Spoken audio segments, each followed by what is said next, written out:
Welcome to Maulana Muhammad Ali Raza official YouTube channel. مولانا صاحب کے channel کو سبسکرائب کریں تاکہ ہر آنے والی ویڈیو سے باخبر رہیں۔ بہت دفعہ ایسا ہوتا ہے کہ انسان عبادات بھی کر رہا ہوتا ہے، قرآن کی تلاوت بھی کر رہا ہوتا ہے، اللہ تبارک و تعالیٰ کے احکامات پر عمل بھی کر رہا ہوتا ہے، لیکن انسان کچھ ایسے خفیہ گناہوں کے اندر مبتلا ہوتا ہے کہ انسان ان گناہوں سے نجات حاصل کرنا چاہتا ہے لیکن انسان کو چھٹکارا ہی نہیں ہو پاتا، کہ انسان ان گناہوں کے اندر ایسا ملوث ہو جاتا ہے کہ ان گناہوں سے وہ نجات چاہتا ہے، وہ کوشش کرتا ہے بار بار کہ میں ان گناہوں کو چھوڑ دوں، لیکن وہ گناہ ایسے ہوتے ہیں کہ جو انسان کسی کو بتا بھی نہیں سکتا ہے، یعنی خفیہ گناہوں کے اندر انسان ایسے مبتلا ہوتا ہے کہ شیطان اس کو ایسے بہکاوے کے اندر ڈالتا ہے کہ آپ عبادات کر رہے ہیں، آپ تو قرآن کی تلاوت بھی کر رہے ہیں، آپ اللہ اور رسول صلی اللہ علیہ وسلم کے احکامات پر عمل بھی کر رہے ہیں، یہ تو چھوٹا سا گناہ ہے، اور انسان کو پتہ ہوتا ہے کہ وہ ان گناہوں سے کیسے نجات حاصل کرے، وہ کوشش کر رہا ہوتا ہے بار بار، لیکن وہ انسان نجات حاصل نہیں کر سکتا۔ تو ایسی صورتحال کے اندر، ایسی سچویشن کے اندر انسان کیا کرے؟ اللہ تبارک و تعالیٰ کے قرآن کریم کے اندر اللہ رب العزت نے ہمیں قرآن کریم کی دولت سے نوازا ہے۔ ایک آیت مبارکہ ہے، اللہ تبارک و تعالیٰ کے قرآن کریم کے اندر فرمایا ربنا آتنا من لدنک رحمۃ وہیئ لنا من امرنا رشدا، یعنی اللہ رب العزت سے یہ دعا مانگے، ہر نماز کے وقت اس دعا کو مانگے، یعنی اے ہمارے پروردگار میرے اوپر اپنا خاص فضل فرما، اپنی رحمت فرما، اور اس معاملے سے مجھے کچھ رہنمائی حاصل فرما، مجھے اس سچویشن سے، اس صورتحال سے مجھے نکال دے۔ یعنی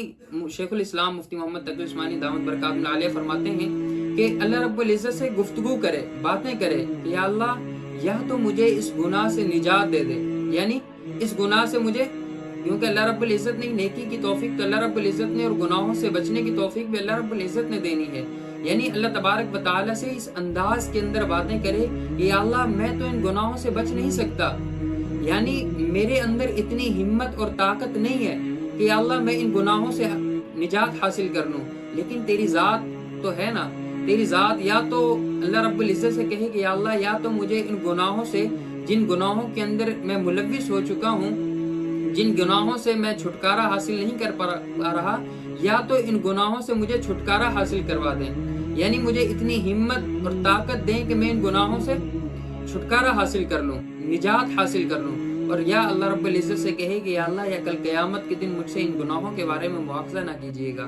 تو اللہ تبارک و تعالیٰ سے اس انداز سے گفتگو کرے تو امید ہے کہ اللہ تبارک و تعالیٰ انسان کو ان خفیہ گناہوں سے نجات حاصل کر دیں گے، یعنی اللہ تبارک و تعالیٰ انسان کے لیے کچھ ایسے راستے مہیا کر دیں گے کہ اس کو اس گناہ کو چھوڑنا اس کے لیے آسان ہو جائے گا۔ بہت دفعہ تو ایسا ہوتا ہے کہ انسان کسی گناہ کے اندر ملوث ہوتا ہے، اس گناہ سے وہ اس کو چھوڑنا ہی مشکل ہو جاتا ہے انسان کے لیے،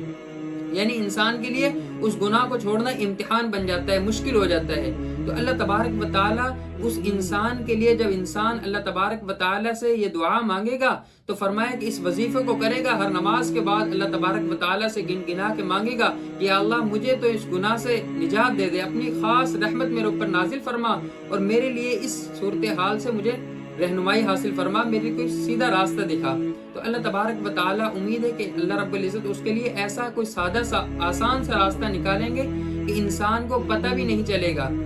کہ انسان اس گناہ سے بھی نجات حاصل کر لے گا اور اللہ تبارک و تعالیٰ کا قرب بھی حاصل کر لے گا۔ اللہ تبارک و تعالیٰ ہمیں تمام ظاہری اور باطنی گناہوں سے محفوظ فرمائے، اور اللہ رب العزت ہمیں اپنا قرب نصیب فرمائے۔ قرآن وہ کتاب ہے جو در سے انقلاب ہے، سمجھ کے گر کوئی پڑھے تو نور علی نور ہے۔